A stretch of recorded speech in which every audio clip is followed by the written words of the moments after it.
Hello Scorpios, welcome. आज हम आपके लिए लव रीडिंग करने वाले हैं।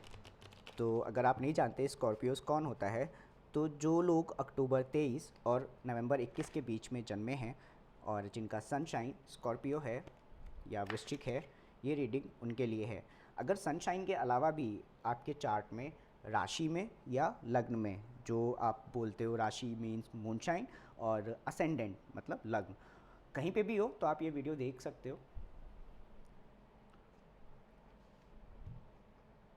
तो पहला कार्ड है सन एंड रिवर्स। सन एक अच्छा कार्ड है, भले आप ये रिवर्स में भी हो, स्टिल आपको हैप्पीनेस है, आप खुश रहते हो, तो खुशी आपको मिलती रहती होगी। लेकिन आपको देखने की ज़रूरत है। आप हो सकता है आपकी लाइफ में कोई ऐसी साइकिल हो जिसे आप ख़त्म ना होने दे रहे हो। आप कुछ कर रहे हो और वो आप एंड ना होने दे रहे हो, या आप वो चीज़ बार बार दोहराते हो, क्योंकि एज अ स्कॉर्पियो कुछ स्कॉर्पियोज़ में ये आदत होती है कि वो अपने आप को ही स्टिंग करते रहते हैं। ठीक है, अपने आप को ही तकलीफ़ देते रहते हैं। उसमें होता है ना, दर्द में मज़ा है, तो वो वाली सिचुएशन है। तो आप वो चीज़ें बार बार दोहरा रहे हो जो आपको पेन देती हूँ। ठीक है, और शायद आप खुशियों की तरफ जा ही ना रहे हो, क्योंकि सन और 10 ऑफ सोर्ड्स रिवर्स में है।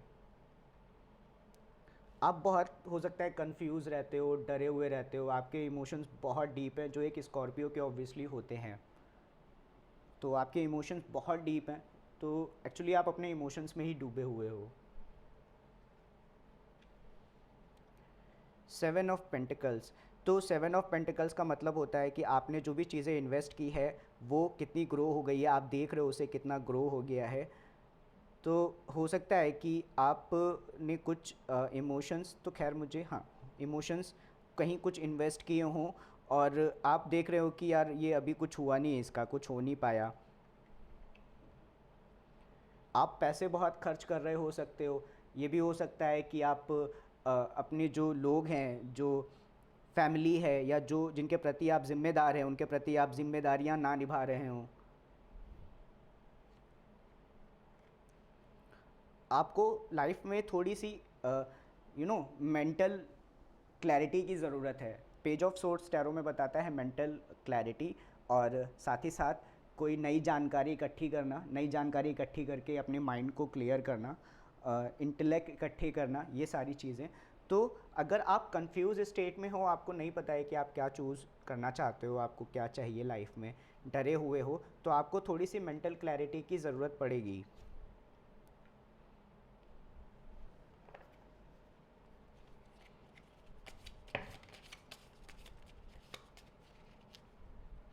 बहुत सारे हैं।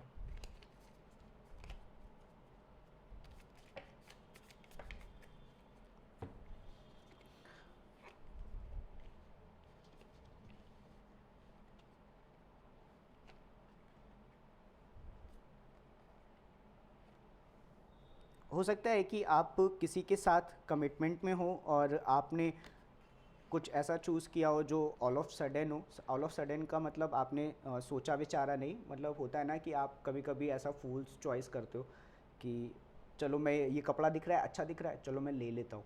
ठीक है, सोचा समझा नहीं, बस कर लिया। टावर का मतलब होता है कोई ऐसा बना बनाया स्ट्रक्चर जो टूट रहा हो। स्ट्रक्चर का मतलब आप जैसे डेली रूटीन है आपका, आप जैसे ऑफिस जाते हो, आप ऑफिस में जैसे लोगों के साथ मिलते हो, ठीक है, तो आपके लाइफ के एक सर्टेन स्ट्रक्चर होते हैं जिसमें आप डे टू डे लाइफ में आप जैसे जीते हो। ठीक है, तो वो स्ट्रक्चर जो है उसमें हो सकता है कुछ ब्रेक आया हो, कुछ प्रॉब्लम हो रही हो आपको डे टू डे लाइफ में, कुछ सडन चेंज आया हो। और चेंज स्कॉर्पियोज़ के लिए उतना इजी नहीं होता है। हाइरोफेंट, कमिटमेंट, तो और लवर्स। तो अगर आप लव रिलेशनशिप में हैं, थे, या आप कमिटमेंट चाहते हो, ठीक है, तो आपके पास चॉइस है। हो सकता है आपने किसी को चूज़ भी किया हो, पर जो स्ट्रक्चर्स थे, जो मैंने जैसे बोला, क्योंकि ये जहाँ जैसे आप देख रहे हो सन इन रिवर्स में है, आप खुद को पेन भी दे रहे हो, ठीक है, फियरफुल भी हो, इमोशनल बहुत ज़्यादा हो, लोगों का ध्यान नहीं रख पा रहे हो, बेसिकली अपने ट्राइब का, अपने आसपास के लोगों का। तो आपके जो लाइफ के जो स्ट्रक्चर है ना, वो अभी सही नहीं है इन कार्ड्स को देखते हुए। तो इस वजह से हो सकता है कि आपकी लव रिलेशनशिप में थोड़ी बहुत प्रॉब्लम रहती हो।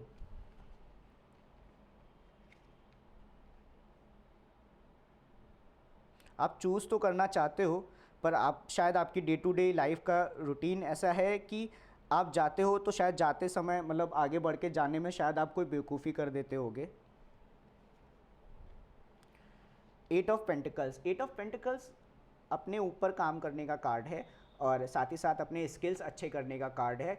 आप वर्क प्लेस पे हो तो आप अच्छी चीज़ें सीख रहे हो और ध्यान दे रहे हो बेसिकली। अगर आप लाइफ में भी हो तो लाइफ में भी आप बहुत सारी चीज़ें सीख रहे हो, तो अपनी स्किल्स को अच्छा करना। तो जैसा मैंने बोला कि ठीक है, आप किसी एक थॉट को बार बार रिविजिट करते हो क्योंकि वो आपको पेन देती है और आपको कभी कुछ लोगों को पेन में ही मज़ा आने लगता है, खासकर जो स्कॉर्पियोज जो है वो जब डार्क साइड पे जाते हैं तो ऐसा होता है।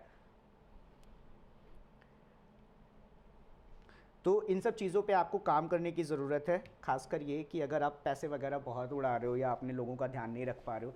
देखो, स्कॉर्पियोज को दो चीज़ें चाहिए होती है, सिक्योरिटी और स्टेबिलिटी। अगर ये नहीं है तो आप कभी भी आप सेफ़ नहीं फील करने वाले, और इस एक स्कॉर्पियो के लिए सेफ्टी बहुत इंपॉर्टेंट है।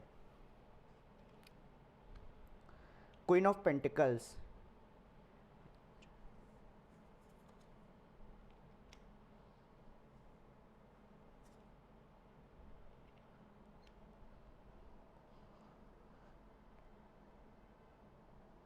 आपके एनवायरनमेंट में कोई एक लेडी हो सकती है जिसको आप, हो सकता है आपने कुछ बुरा बोला हो या दोनों तरफ से ऐसा हुआ हो, या अगर ये आप हो। क्वीन ऑफ पेंटिकल्स एक ऐसी एनर्जी है जो काफ़ी स्टेबल है, नर्चरिंग है, केयरिंग है, पैसा बहुत है, और उस पैसे से वो अपने लोगों का और अपनी ट्राइब का या जो भी उसकी फैमिली में है वो उसका ध्यान रखती है।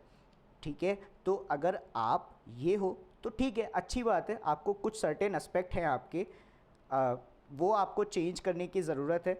तो अगर आप, जैसे मैंने कहा कि आप पैसा उड़ा रहे हो, तो पैसा वो आपकी ऐसी आदतें जो मेल ट्रेट्स में होती हैं, सॉरी मेल्स में होती है, जो मेल्स का एक ट्रेट है, जैसे दारू पीना, ठीक है, और मतलब पैसे ऐसी चीज़ों में जो मेल ट्रेट्स में हो सकता है आप पैसे उड़ाते हो, पर जो आपके जो फेमिनिन नेचर है उसमें आप लोगों की केयर करने वाले हो। अगर आप ये हो तो, अगर कोई आपकी इन्वायरमेंट में कोई और दूसरी लेडी है जो ऐसी है आपके प्रति, जो आपका ध्यान रखती हो, तो हो सकता है उसे आप कभी कभी बुरा बोल देते हो। ठीक है, और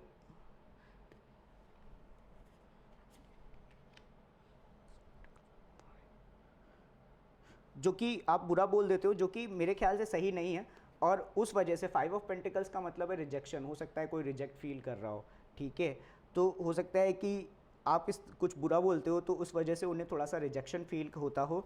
और अगर ये आप ही हो तो हो सकता है आप अपने बारे में कुछ सेल्फ निगेटिव टॉक करते हो, जो कि सही नहीं है, रेसिप्रोकल नहीं है, मतलब अच्छी बात नहीं है, वो बैलेंस नहीं है, और इस वजह से आप थोड़ा सा जो है रिजेक्ट फील करते हो, अपने आप को ही शायद आप रिजेक्ट करते हो। आपको टैरो के माध्यम से, मतलब टैरो से देख करके मैं ये बताना चाहता हूँ कि आपको थोड़ा सा ना लोगों से प्यार से पेश आना चाहिए, लोगों से प्यार करना चाहिए। ठीक है, आपके आसपास अराउंड जो है, जो अपनी एनर्जी है वो थोड़ी सी लविंग रखनी चाहिए, ताकि लोग आपके पास आ पाएँ। हो सकता है एट टाइम्स आप अपने आप को थोड़ा सा क्लोज्ड ऑफ रखते हो, अपने आप को थोड़ा सा क्लोज्ड ऑफ रखते हो और आप लोगों से मिलते ना हो। ऑल्दो ऐसा कोई कार्ड है नहीं, पर फिर भी मैं आपको यही सजेस्ट करूँगा कि आप अपने आसपास जो है थोड़ा लविंग इन्वायरमेंट रखिए, लोगों से मिलिए, बात करिए।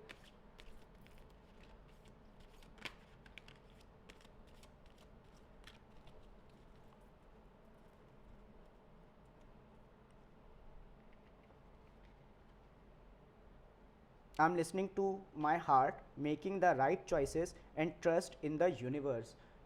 मैं अपने दिल की सुन रहा हूँ, सही डिसीज़न ले रहा हूँ और ब्रह्मांड में भरोसा रखता हूँ। आई रेडिएट कॉन्फिडेंस, मतलब रेडिएशन होती है ना, जैसे लोग लाइट एमिट करते हैं, कुछ लोग दिखते हैं तो उनके चेहरे से, ऑरा से वो काफ़ी मतलब हैप्पी लगते हैं, ये सारी चीज़ें। तो आप जो है आप कॉन्फिडेंस रेडिएट करते हो। खैर एक स्कॉर्पियो कॉन्फिडेंस एक बहुत डिफरेंट चीज़ है। तो लव रिलेशनशिप की बात करूँ तो आपका जो है, आपको थोड़ा एक सर्टेन माइंडसेट है आपका, वो आपको थोड़ा सा चेंज करने की ज़रूरत है। अगर आप मेल हो तो जो फीमेल नेचर है, जो अदर पर्सन है, वो उसे जो है आपको थोड़ा सा सही से ट्रीट करने की ज़रूरत है, क्योंकि इन सब की टेंशन में, यहाँ पे इसकी टेंशन में, और जो थोड़ी सी लाइफ की टेंशन है, टेंशन सोर्स मतलब थॉट्स, इन सब के थॉट्स में हो सकता है आप कभी कभी कुछ ऐसा बोलता हो जो उन्हें बुरा फील होता हो। और अगर आप फीमेल हो और ये वीडियो वॉच देख रही हो, तो आपके जो अदर हाव है, जो मेल है, मतलब अगर मैं फ़ीमेल के लिए पढ़ता हूँ तो जो सेकंड पर्सन है, तो हो सकता है उनकी लाइफ में ये सब चीज़ें चल रही हों और आपको वो कभी कभी ऐसा बुरा बोल देते हो, क्योंकि ये फीमेल नेचर है, ये अदर पर्सन है। मतलब अगर ये स्टोरी आपसे कनेक्ट हो रही है तो ये लेडी है एंड ये मेल है। तो दोस्तों, आपको ये रीडिंग कैसी लगी मुझे कमेंट्स में ज़रूर बताएं। प्लीज़ मेरे चैनल को सब्सक्राइब करें, इस वीडियो को लाइक करें, और मिलता हूँ किसी और वीडियो में। तब तक के लिए अपना ध्यान रखिए और बाय।